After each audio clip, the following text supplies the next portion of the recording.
He said WeWork would be worth $1 trillion. He said he would live forever. He said he would be president of the world. Investors gave him $47 billion. Then they read the numbers. This is Adam Neumann. And this is the greatest startup delusion in history. He was not a businessman. He was a prophet. At least, that is what he told everyone. He said WeWork was not an office rental company. He said it was a revolution, a movement, an energy, a consciousness. He said he was going to live forever. He said WeWork would become the world's first trillion-dollar company. He said he was going to become the world's first trillionaire. He said he would be Prime Minister of Israel. And then, President of the world. Investors gave him $47 billion. Then they looked at the numbers, and everything collapsed. This is Adam Neumann. And this is the story of WeWork, the greatest startup delusion the business world has ever seen. Adam Neumann was born in Israel in 1979. His childhood was chaotic. His parents divorced. He moved constantly. He struggled with dyslexia. He served in the Israeli Navy, as required by Israeli law, and then moved to New York City in 2001. With almost nothing. He tried multiple businesses. All of them failed. But Adam Neumann had something that no business school can teach. He had presence. Walk into a room with Adam Neumann, and within minutes you believed in him. Former employees describe it as almost supernatural. He spoke about office space, the way a preacher speaks about salvation. He made people feel that renting a desk was an act of spiritual significance. And in 2010, together with his partner Miguel McKelvey, he founded WeWork. The idea was simple. Take large office buildings, divide them into smaller shared workspaces, rent them to startups and freelancers at a premium price. It was not a new idea.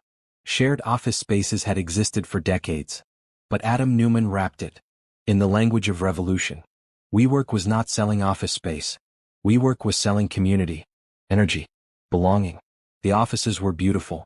Floor-to-ceiling glass, exposed brick, free beer on tap, meditation rooms, ping-pong tables, inspirational quotes on every wall. Young entrepreneurs loved it.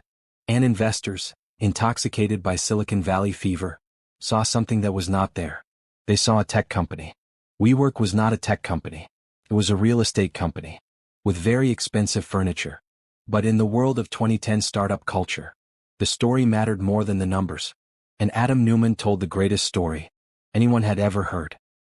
In 2017, SoftBank arrived. SoftBank, the Japanese technology conglomerate, was run by Masayoshi Son, a man who had made and lost more money than almost anyone in history. Masayoshi Son met Adam Neumann. They spent 12 minutes together in a car. After 12 minutes, Son committed to investing $4.4 billion into WeWork. He later said he had chosen WeWork because Neumann had the crazy he was looking for. Crazy. $4.4 billion. 12 minutes. By 2019, SoftBank had invested over $10 billion into WeWork. The company was valued at $47 billion. WeWork was preparing to go public, to list on the stock market, in what would have been one of the largest IPOs in history. Then people started reading the documents. When a company goes public, it must file detailed financial documents with regulators. WeWork filed its IPO prospectus in August 2019. What investors found inside was extraordinary. WeWork had lost $1.9 billion in the first 6 months of 2019 alone. Not a small loss. Not a startup loss. $1.9 billion. In 6 months. The more money WeWork made, the more money it lost. For every dollar of revenue WeWork earned, it spent $2. This is not a tech company growth strategy. This is a company that is structurally broken. But the financial losses were only the beginning. The document revealed other things. Adam Neumann had personally trademarked the word, we, and then sold the trademark back to his own company for $5.9 million.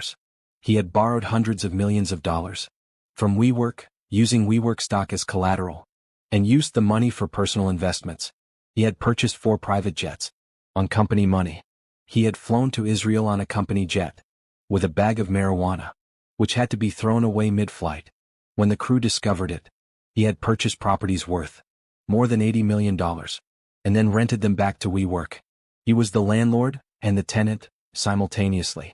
He had given himself a super voting structure. meaning his votes counted 20 times, more than other shareholders.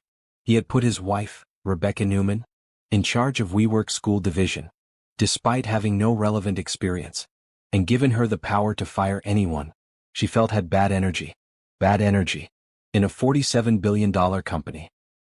The reaction on Wall Street was immediate. Investors who had accepted the story of WeWork, without question, suddenly began asking questions. The IPO was postponed, then canceled. WeWork's valuation collapsed from $47 billion to less than $8 billion. In less than 6 weeks, the company was running out of cash. SoftBank, which had invested more than anyone, had no choice but to step in with a rescue package. As part of the rescue, Adam Neumann was forced to resign as CEO. He did not leave empty-handed. He received a severance package worth approximately $1.7 billion, $1.7 billion, to leave the company he had destroyed. The employees of WeWork, the thousands of people who had believed in the mission, who had worked for below-market salaries, because they believed in Adam Neumann's vision, they received almost nothing. 2,400 employees were laid off, their stock options worthless, their belief betrayed. The cleaning staff, the maintenance workers, the people who had no stock options at all, were let go without severance packages. Adam Neumann received $1.7 billion. The people who cleaned his meditation rooms received nothing. In 2021, WeWork finally went public through a SPAC merger at a valuation of $9 billion, down from $47 billion. In November 2023, WeWork filed for bankruptcy. The company that was once worth $47 billion, worth nothing. Adam Neumann, meanwhile, had already started a new company, a residential real estate startup called Flow. He raised $350 million for Flow before it had a single paying customer. Investors gave him $350 million based on his track record of destroying $47 billion. Was Adam Neumann a fraud? That is the question that has never been fully answered. He was never charged with a crime. Unlike Elizabeth Holmes, who deliberately lied about technology that did not work, Neumann's delusion may have been genuine. He may have truly believed that WeWork was worth $47 billion. He may have truly believed he would be president of the world. The difference between a visionary and a fraud is sometimes only the outcome. If WeWork had worked, Adam Neumann would be called a genius today. It did not work, and $47 billion and thousands of lives paid the price for one man's delusion. So what is the real lesson of WeWork? In the era of startup culture, we created a world where storytelling became more valuable than substance, where the size of your vision mattered more than the quality of your product, where investors competed to give money to the most charismatic founder, not the most competent one. Adam Neumann did not fool Wall Street, despite being irrational. He fooled Wall Street because of it, because in a world drunk on disruption, crazy looked like genius, delusion looked like vision, and nobody, not the investors, not the board, not the banks, asked one simple question: how does this company actually make money? That is the capital case. The most dangerous person in any room is not always the one with the worst intentions. Sometimes, it is the one with the most unshakable belief in something that does not exist. Subscribe to the capital case, because the next case is already waiting.